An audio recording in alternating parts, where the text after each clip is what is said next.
Good morning. Well, we're into August now. I think it's, what date is it? About the 4th of August, I think. The allotment's coming on fantastically.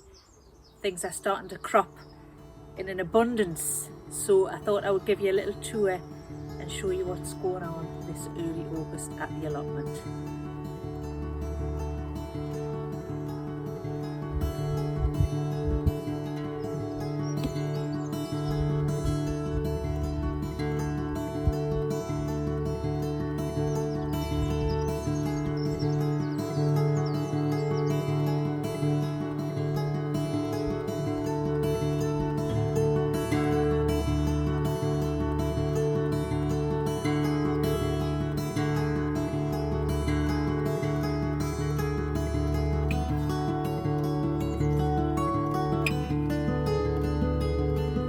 Border's fallen to pieces, the raised bed, the wood's coming apart, certainly job for the winter to get that fixed. This is my first border. I've got in here my New Zealand Yams. You might have seen me plant them a few videos back. They were very leggy. I'd kept them in the pots for far too long and I was worried I was a bit late with them. Anyway, I got them planted and I chopped them off, give them a good haircut. As you see, they're looking great, just coming on. It's a long time until these crop. I'm not expecting anything until probably December. These will just sit here and they'll eventually fill this whole bed and overflow. Each bush gets quite big and bushy as the season goes on. Yeah, very happy with this. I've still got some orach in there and some perpetual spinach. I probably just need to pull them out and all kinds of other little bits of odds and ends as well. I'll show you the tomatoes next.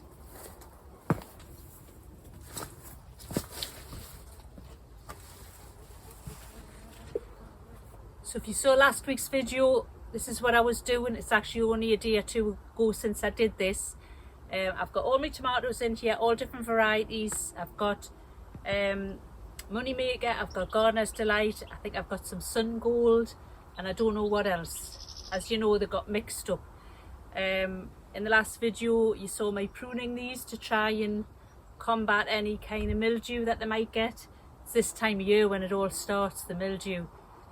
So I trimmed the leaves up from the bottom until the first truss and I've got them all tied up. Yeah, not much to say about them really. The first truss of fruit is set on most of them. Just fingers crossed I'll get something this year.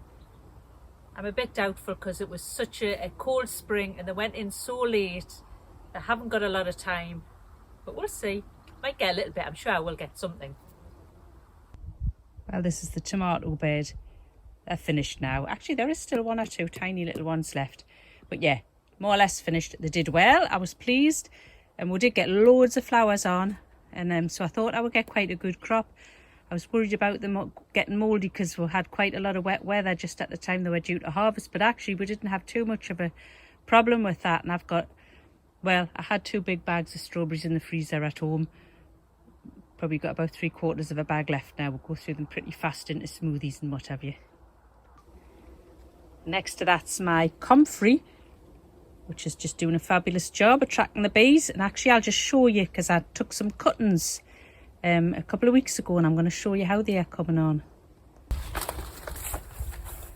So that is my cuttings. I think I did 4 initially and I got 2 off, and then I did another couple and I got 1 off. So I've had 50% success rate. Hope you can see that. Just pull them up, pull the stalk up right at the bottom and try and get a little bit of the root on and just push them in. And within a week each one has come up, so I'm really pleased with that. That's 3 more Comfrey plants. Definitely going to be doing some more of those cuttings because I want to grow a lot more Comfrey next year. So moving up from the Comfrey, these 2 beds here are Brassica Borders. I'll give you a closer look in a minute. This one's got the purple sprout and broccoli in. It's doing all right, but it's getting a bit eaten. And these are my cabbages. I've got kale in here, some broccoli. Yeah, I think that's about it. This one I'm trying to empty out now for the next batch of brassicas to go in. I think I've got Swedes to go in there next. show you. This is the purple sprouting broccoli. It's doing just fine. I mean, as I say, some of it is getting a little bit eaten, but by and large it's good. It's just sitting there doing its thing. This is the other border. I've had loads off that kale. Not that we eat much of it, it mainly goes to the hens and any friends who I can trick into eating kale.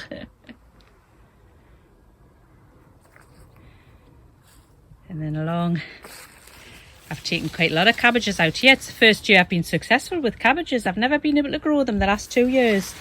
And this year I've had some nice cabbages, good solid heads, and I'm just waiting to get the rest out. I'm going to clear this out, I think in the next few days. The bit that I can clear out, I'll probably take that broccoli, which is almost finished out. And I've got sweets to go in there.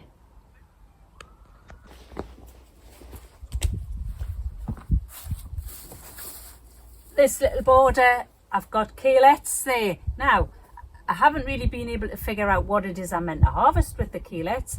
From what I understood, they're like a cross between a sprout and kale, and they get these little ruffly things on them instead of sprouts. But I just haven't seen anything other than ordinary kale leaves.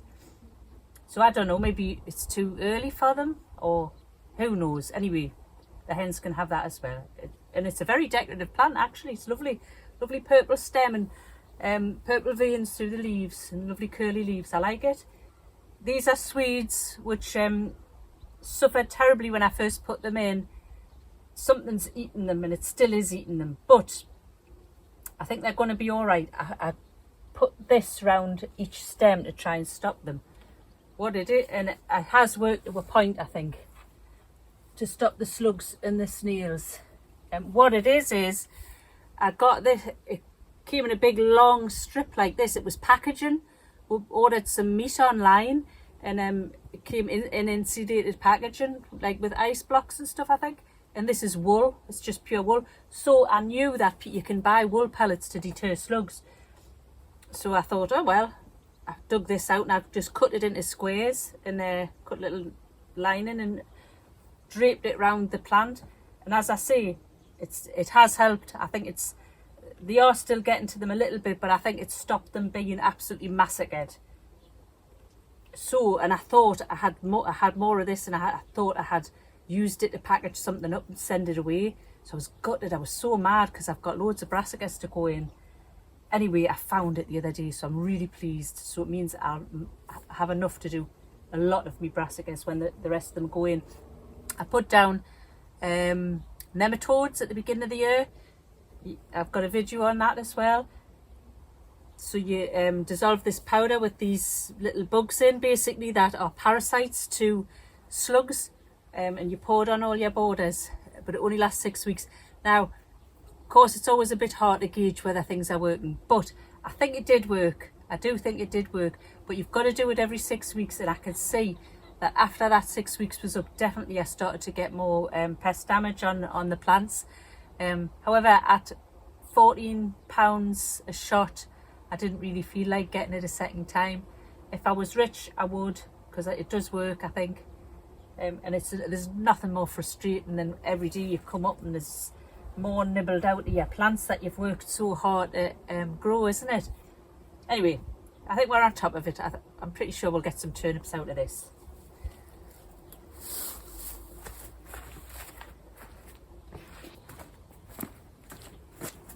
So around the corner of the shed here, we brought all these up from the garden yesterday. It's basically all my winter veg. I mean, you'd think I was opening up a market garden. It's absolutely ridiculous. And they were cluttering up the space at home. So we brought them up and they're all just sitting here now waiting to go in. Fingers crossed it shouldn't be too long. I've got a whole pile of Swedes. That's these big ones in the front here.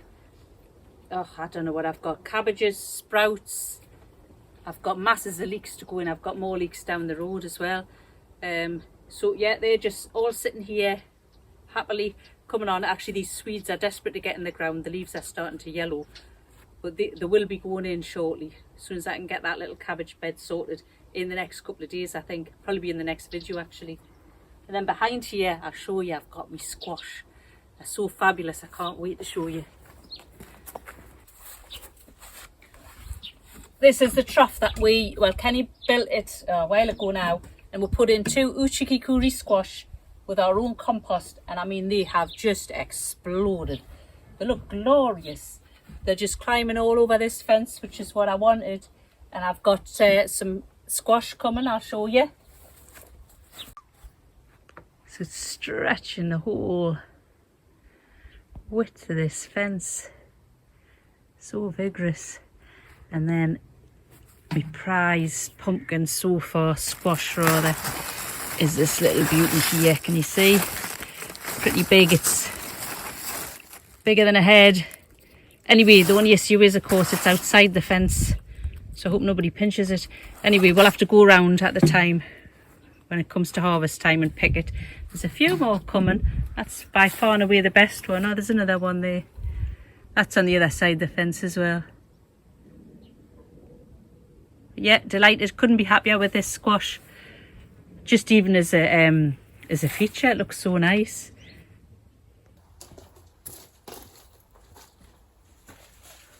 Alright, we're moving back down the other way at the allotment now. This is the disaster potato plot. If you saw the video, you'll know that I had my broad beans planted in here, and we had heard that you could interplant with potatoes.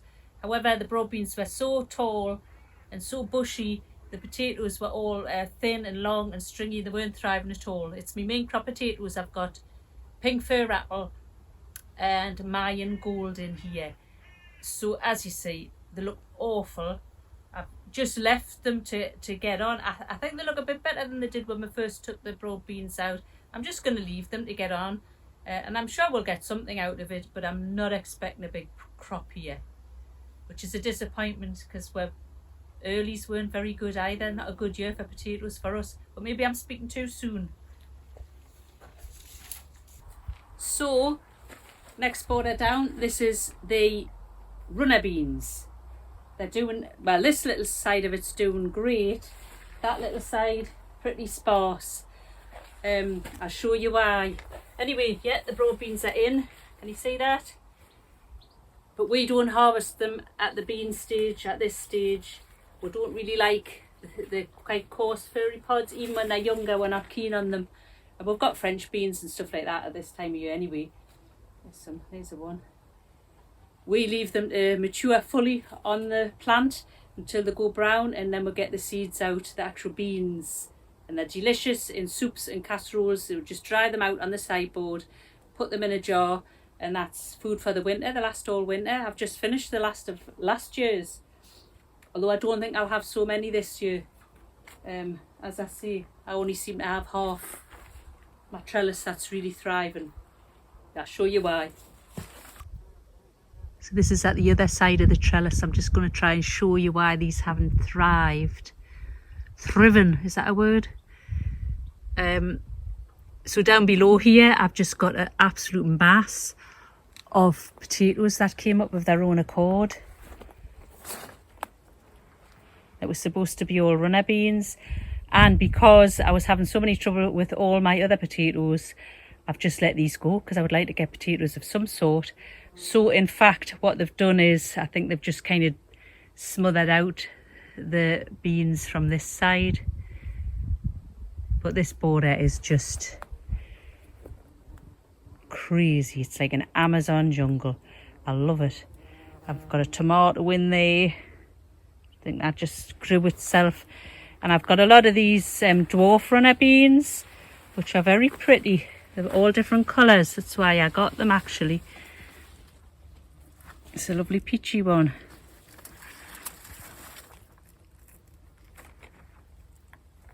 And there's white ones and the red. Very nice, very pretty.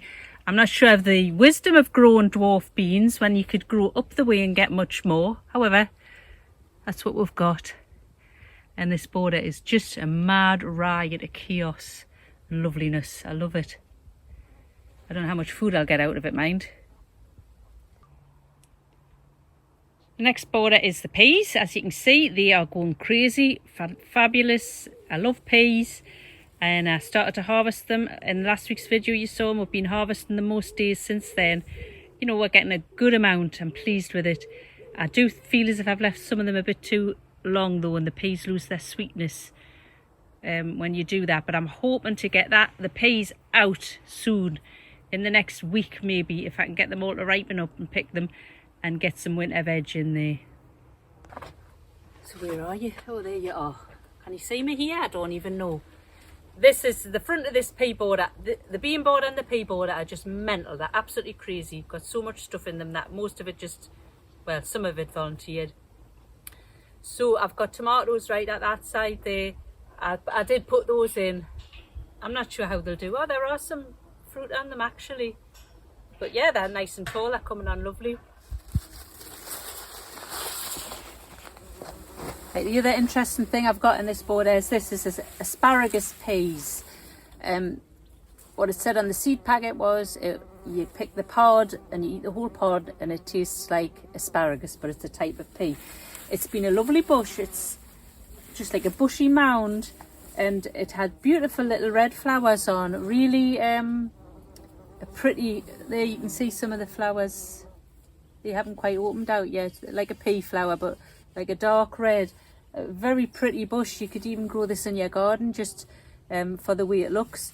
Now, as for the actual crop, let's find one. There's a good one. All right, Mr. Crow. So that is what you're going to get. I'll see if I can show you a bit closer. Where is it?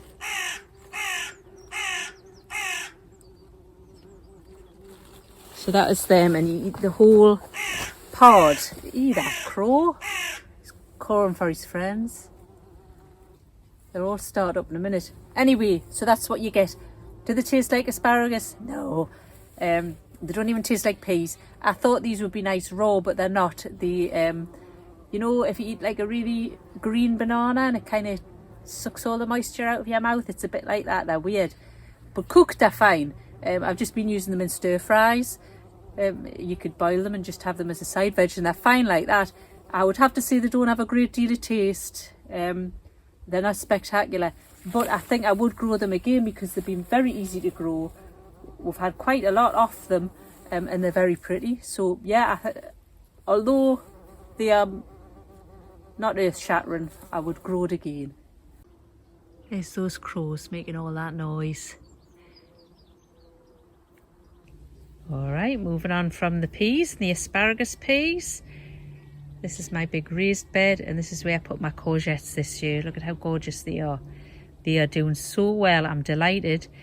They were horrendous when I put them in. Tiny little yellowing plants that looked as if they were going to die. And now they're very healthy and they're producing really well. What I'm doing is I'm taking off the lower leaves as they grow. And trying to keep them nice and aerated, and it's working. They're beautiful. I became a little bit overwhelmed with courgettes the other day, but I've just grated them all up and put them in the freezer for using in cakes and breads and whatever.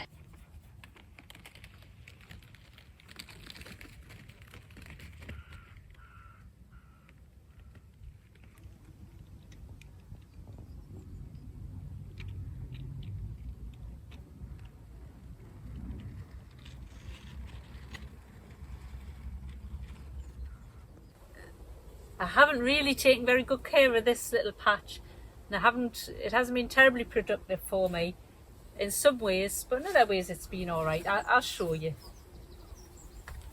I have got a very nice big patch of sorrel there, which has been nice, really.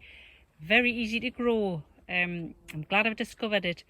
The leaves are lemony. I've used them for salads, I've used them for soups, and I think I could use them for a lot more, but it is a new type of leaf for me with a strong flavour, so I've got to learn a bit about it first. But yeah, vigorous and pretty.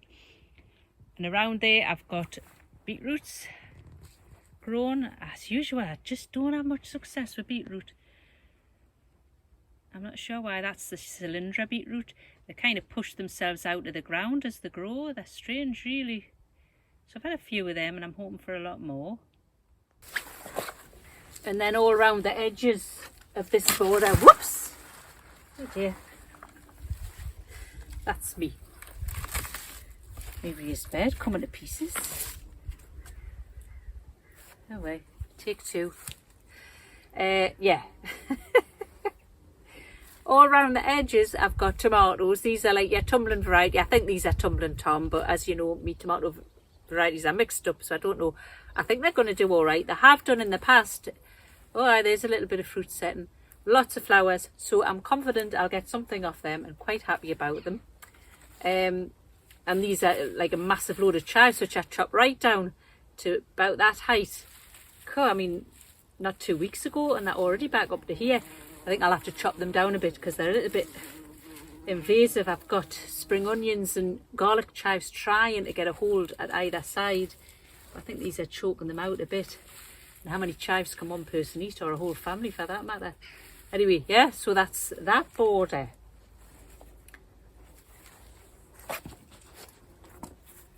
Well, I hope you enjoyed the tour of the allotment this early August. There's a feeling in the air that the season has just changed. I know it's only early August, but it's just that little feel in the air that you get when the autumn's around the corner. And I love it. It's my favourite season, the autumn. I love it when it all starts to get that little crispness in the air. Another month down the line, we'll definitely be moving into that. But everything's coming on lovely. It's that time of year when the crops are starting to come in and all that hard work's starting to pay off. I hope you enjoyed the tour. And if you did, you can give me a thumbs up. Subscribe if you're not subscribed. And I hope you'll join me on the next video as well. Catch you next time. Bye for now.